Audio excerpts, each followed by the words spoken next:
Halo teman-teman, dalam video pembelajaran kali ini kita akan membahas tentang statistika. Memangnya apa sih statistika itu? Nah, kalau penasaran, yuk kita simak videonya sama-sama. Ini dia nih editor kita dalam video kali ini. Cek Instagramnya untuk mengenal mereka lebih jauh. Langsung aja yuk kita ke materinya.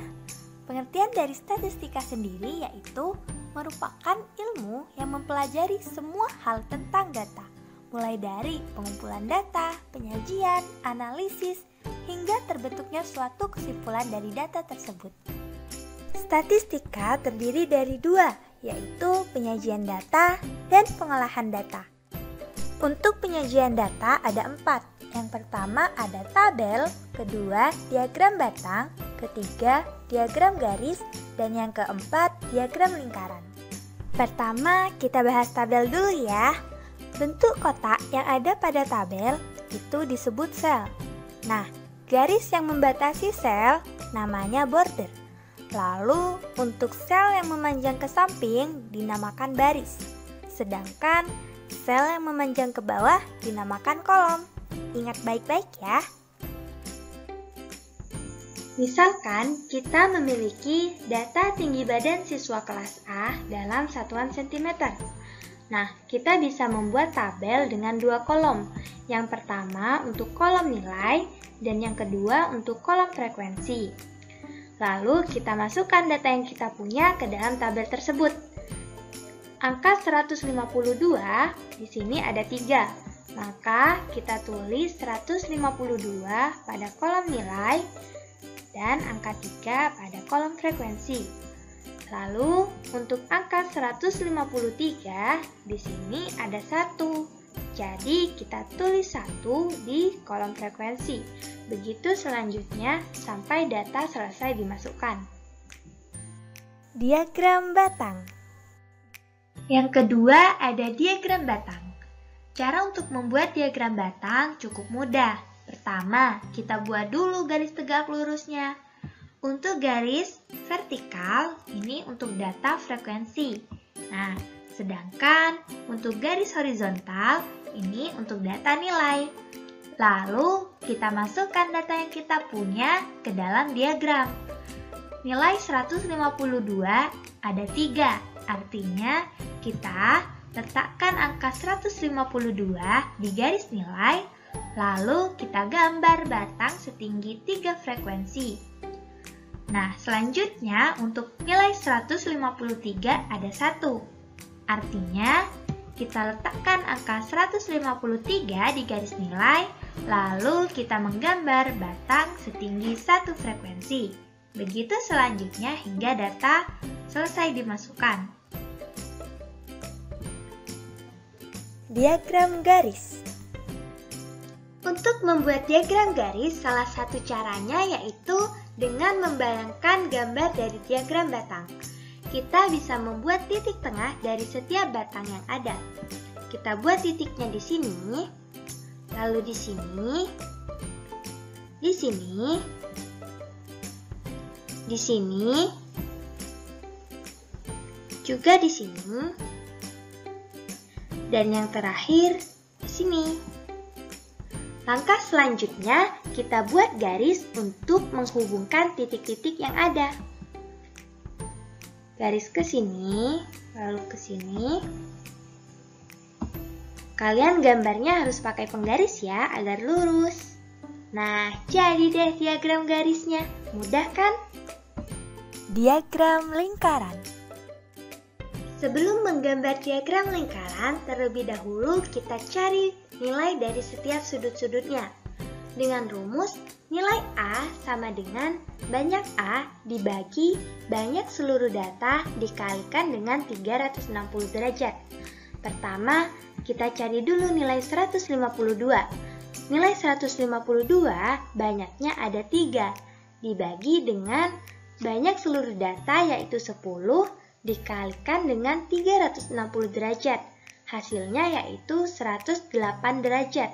Artinya, sudut untuk nilai 152 besarnya yaitu 108 derajat. Begitu seterusnya hingga data selesai terhitung. Setelah mendapatkan besar sudut dari setiap data, kita tinggal menggambar sudutnya sesuai dengan yang telah kita hitung tadi. Lalu, untuk mendapatkan nilai dalam bentuk persen, kita bisa menggunakan rumus untuk menghitung besar sudut dengan mengganti 360 derajat menjadi 100%. Maka, kita akan mendapatkan nilai dalam bentuk persen. Selanjutnya, kita akan mempelajari tentang pengolahan data nih teman-teman, yang terdiri dari modus, median, dan juga mean. Yang pertama, kita akan mempelajari tentang modus. Kalian udah pada tahu belum nih apa itu modus? Dan gimana sih cara mencari nilai modus dari sebuah data? Jadi, modus merupakan nilai yang sering muncul dalam suatu kelompok data atau nilai yang memiliki frekuensi terbanyak. Dapat dicari dengan menggunakan tabel, diagram batang, diagram garis, atau diagram lingkaran. Selanjutnya, kita masuk ke contoh soal ya, agar teman-teman semua lebih paham gimana sih cara mencari nilai modus. Di sini, kita mencari nilai modusnya itu dengan menggunakan diagram batang. Untuk soalnya yaitu, pada suatu kelas didapatkan hasil ulangan matematika 15 siswa adalah sebagai berikut, yaitu 65, 70, 85, 90, 80, dan seterusnya, seperti yang ada di sini ya. Lalu kita disuruh untuk mencari nilai modus dari data tersebut. Yang pertama kita lakukan yaitu mengurutkan datanya nih teman-teman, agar nanti lebih mudah dalam pembuatan diagram batangnya. Urutan datanya menjadi 45, 50, 50, 60, 60, dan seterusnya. Selanjutnya, kita masuk ke pembuatan diagram batangnya ya. Untuk nilai dan frekuensinya harus sama nih dengan data yang telah kita miliki, yaitu nilai 45 di frekuensi 1, nilai 50 di frekuensi 2, nilai 60 di frekuensi 2, nilai 65 di frekuensi 1, nilai 70 di frekuensi 2, nilai 80 di frekuensi 3, nilai 85 di frekuensi 2, dan nilai 90 ada di frekuensi 2. Nah, sudah terlihat nih teman-teman, mana yang memiliki frekuensi tertinggi, yaitu ada di nilai 80. Jadi, modus dari data tersebut adalah 80.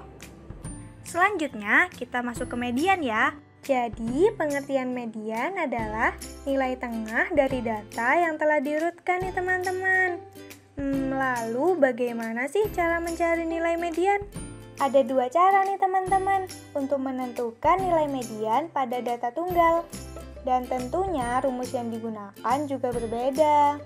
Yang pertama, keadaan jika banyak data ganjil, dan yang kedua, jika banyak data genap.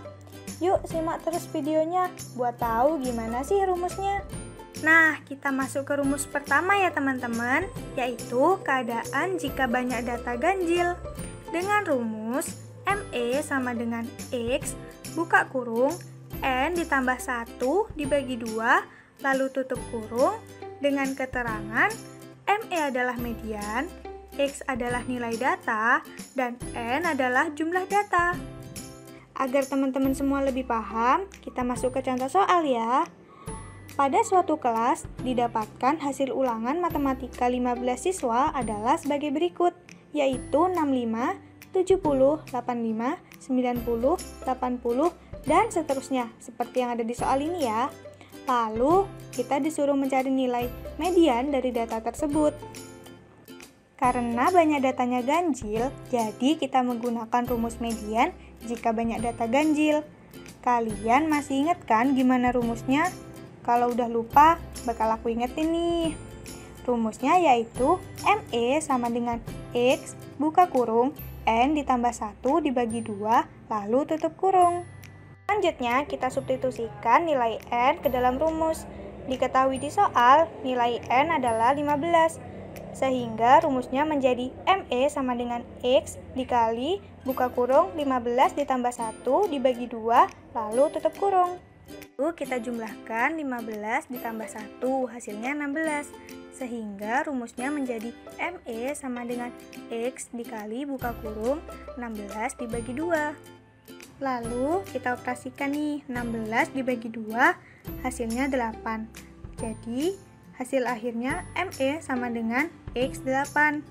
Nah, artinya itu nilai median adalah nilai ke-8 dari data yang telah diurutkan. Selanjutnya kita mengurutkan datanya ya, yaitu dari nilai terkecil hingga nilai terbesar. Nah, untuk datanya sama nih kayak di soal tadi, sehingga urutannya menjadi 45, 50, 50, 60, dan seterusnya hingga nilai terbesar. Selanjutnya kita menentukan nilai mediannya dari rumus yang telah kita cari tadi, yaitu ME sama dengan X8 dari data yang telah diurutkan.